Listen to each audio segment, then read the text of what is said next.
Some songs create legends, but not for the ones who wrote them. Without You is one of the most heartbreaking ballads ever recorded, yet the men who penned it died in poverty and silence while others built empires on their words. This is the haunting story of Badfinger, a band that gave the world a masterpiece but lost everything in return. Welcome to Backstage Melody. In 1968, a young Welsh band called the Ivies found themselves on the brink of history. While thousands of bands were trying to make their mark in the explosive rock scene of the late 60s, the Ivies were handed a golden ticket. They became the very first non-Beatles act to sign with Apple Records, the label founded and run by the Beatles themselves.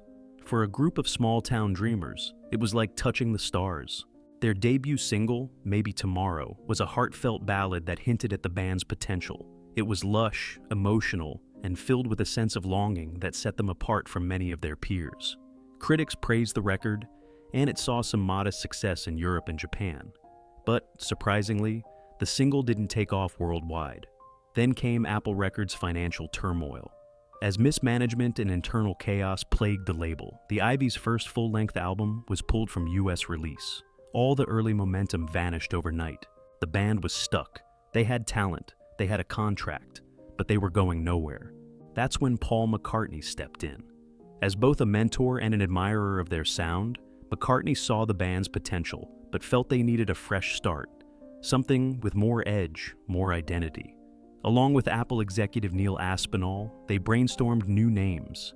After cycling through countless ridiculous suggestions, including The Pricks and Mother's Helpers, they landed on Badfinger, a name inspired by a Beatles inside joke. The band wasn't sure at first, but eventually, it stuck. With a new name came a new opportunity. McCartney gave them a song he had written, Come and Get It, and insisted they record it exactly as he demoed it. Badfinger's version became an international hit, catapulting them into the spotlight. Suddenly, they were being hailed as the new Fab Four, expected to carry the Beatles' legacy forward. But beneath the success, Apple Records was a mess. Mismanaged finances, delayed releases, and label politics created an unstable foundation. As Tom Evans of the band later put it, "We were the guinea pigs, the first band Apple ever launched, and we were the ones suffering." Even with their breakthrough hit, Badfinger's future was already on shaky ground. The song that changed everything. While Apple Records struggled to keep itself afloat, Badfinger refused to slow down. Amid the chaos, they began writing their own material, determined to prove they were more than a Beatles side project. Pete Ham, the band's frontman, had a voice that could break your heart and a gift for turning real-life pain into timeless melodies. The spark for what would become Without You came from a night filled with tension and raw emotion.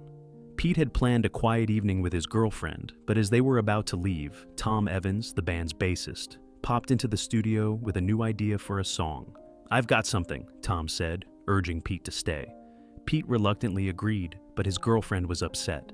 As they argued, Pete noticed her trying to smile through her tears. He later wrote the line, "You always smile, but in your eyes, your sorrow shows."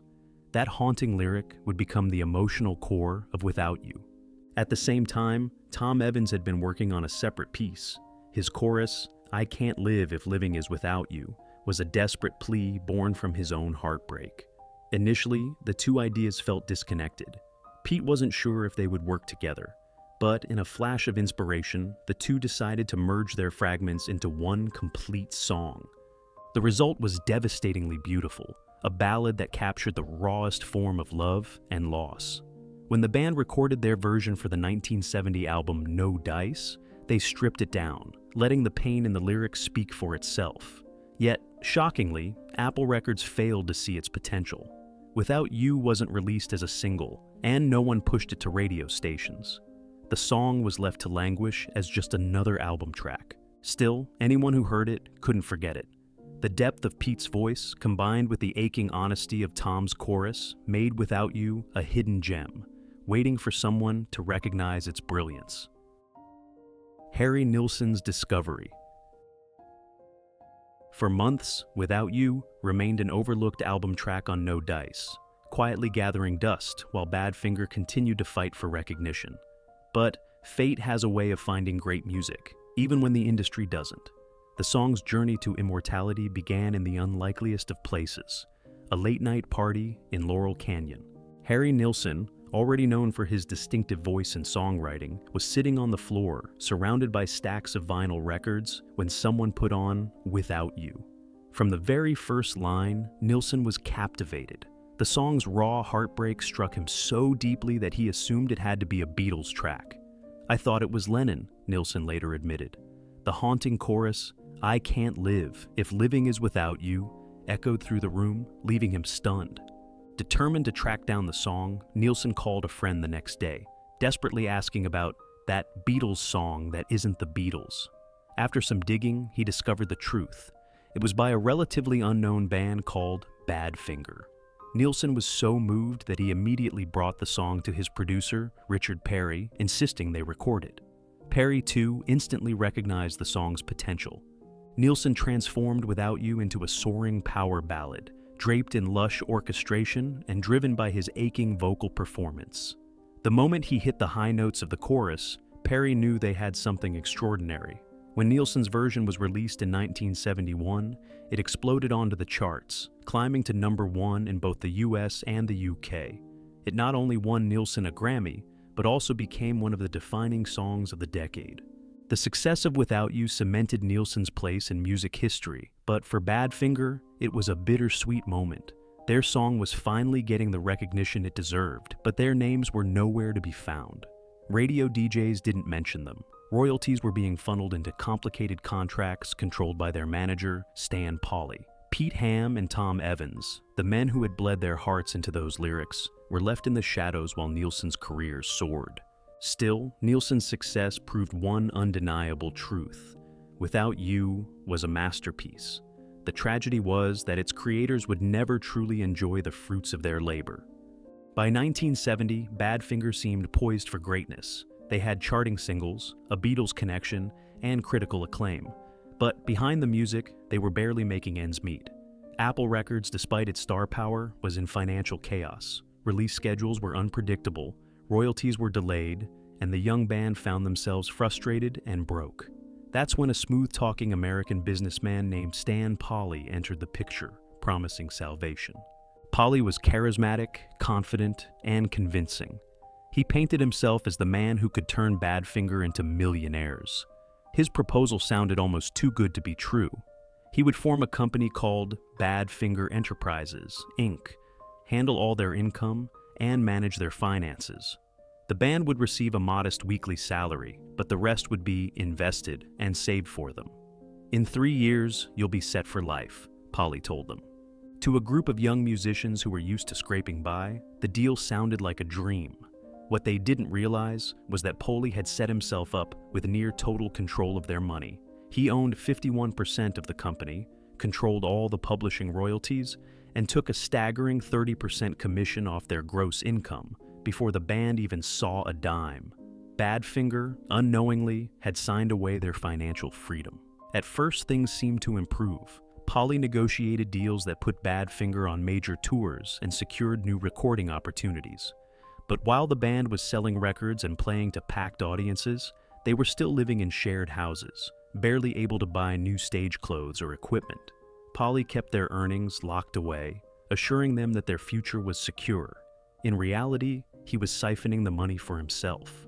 The cracks began to show when Badfinger moved to Warner Brothers in 1972. The band signed a lucrative deal worth several $1,000,000, including hefty advances and open budgets for new albums. But shortly after, $250,000 of Warner's advance money mysteriously disappeared. Warner executives grew suspicious and launched an investigation. When they realized the money was gone, they pulled Badfinger's new album, Wish You Were Here, from shelves and froze all of the band's payments. Badfinger, who had just been promised wealth beyond their imagination, was once again penniless. And Stan Pauley?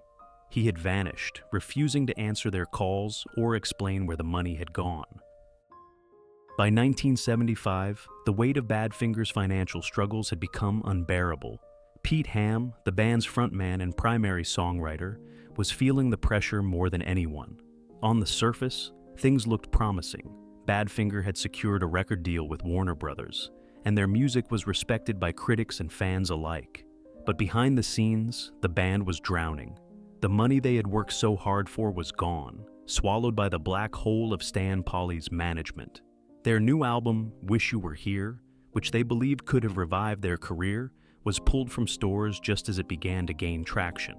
Every phone call to their so-called manager ended with excuses or complete silence. Pete's personal life was spiraling as well. His girlfriend was pregnant, and he had just bought a house with a mortgage he could no longer afford. The image of a rising rock star didn't match the reality. He was living in fear, unsure of how he'd support his growing family. Friends later recalled how he seemed worn down, his usual optimism replaced by a sense of hopelessness. To make matters worse, the band's morale was in pieces. Legal battles were consuming their energy, and tours were drying up. There were no gigs, no steady income, and no light at the end of the tunnel. Pete's once bright future now looked like a dead end. On the night of April 23, 1975, everything came crashing down.